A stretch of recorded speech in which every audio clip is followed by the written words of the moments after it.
Hello, madlang people, maayo sa gabi.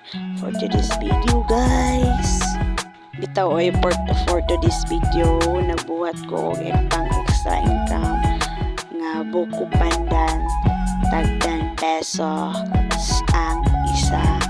Dayon ang akong ingredients ani is isa ka sachet nga buko pandan, upat ka butong tunga sa salmon nga mani, o isa og tunga sa cup nga cornstarch, 1 kilo nga white sugar, o isa ka cowbell, isa ka creamier, o isa ka ibab.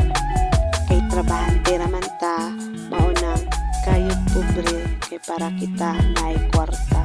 Dugay day ko ani na human kaya ako raman isa ang naglihok o nagbuhat o nagtakos sa buko pandan nga among baligya. Dayon mo ni tanan ang akong nabuhat 72 pieces, ug mo ni ang among old or daan na mga nabuhat. Mauni siya, grabe kalamit, tag 10 pesos lang ang isa. So ato ibalin sa babaw, parang ang bago na tong nabuhat ato ibutang sa ubos. Mauni siya, charang. Thanks for watching. Please and react and share this video. Bye guys. Bye bye.